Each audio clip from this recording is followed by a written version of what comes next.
आता बातमी आहे देशाच्या राजधानीतून। दिल्लीत सलग 7 दिवस धरणं आंदोलन करणाऱ्या आम आदमी पक्षानं आज थेट पंतप्रधान नरेंद्र मोदी यांच्या निवासस्थानाला घेराव घालण्यासाठी कूच केली। पण पंतप्रधानांच्या निवासस्थानी पोहोचण्याआधीच या मोर्चाला प्रशासनानं अडवलेलं आहे। प्रशांत कदम आमचे दिल्लीचे प्रतिनिधी आता आपल्यासोबत आहेत। प्रशांत, हा मोर्चा का अडवण्यात आलाय आणि आपकडून देखील काही आरोप होतात असं कळतंय, काय तपशील आहेत याबद्दल? रेश्मा, खरं तर दिल्लीतल्या मंडी हाऊस पासून ते थेट पंतप्रधानांच्या निवासस्थानापर्यंत हा मोर्चा काढण्याचा आम आदमी पक्षाचा इरादा होता।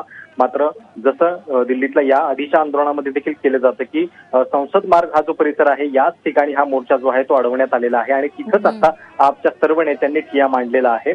खरं तर अतिशय मोठ्या प्रमाणामध्ये वेगवेगळ्या मार्गातून दिल्लीच्या हे कार्यकर्ते जे आहेत ते आपच्या लोकांनी जमा केलेले आहेत आणि त्याच दृष्टीने दिल्ली पोलिसांनी देखील पूर्ण तयारी केलेली होती। आज सकाळपासूनच दिल्लीतल्या संपूर्ण या परिसरामध्ये ल्युटनंट दिल्ली ज्याला म्हटलं जातं, राष्ट्रपती भवन असेल, पंतप्रधान हाऊस असेल, या ठिकाणी मोठ्या प्रमाणामध्ये पोलीस दिसत होते आणि या पोलिसांनी कलम 144 संचारबंदीचं कलम लागू केलेलं होतं, जेणेकरून आपच्या कार्यकर्त्यांना एका ठराविक मर्यादेच्या पुढे जाता येऊ नये आणि त्यामुळे आता हा मोर्चा जो आहे तो संसद मार्गावरतीच थांबलेला आहे आणि त्याच ठिकाणी सध्या काही संजय सिंग असतील किंवा सोमनाथ भारती हे लोक माईक वरून कार्यकर्त्यांना संबोधित करतात। मुळामध्ये तातडीनं हा सगळा पेच जो आहे तो दूर व्हावा आणि एलजींनी या संदर्भात काहीतरी मध्यस्थी करावी या मागणीसाठी हा मोर्चा जो आहे तो काढण्यात येतोय।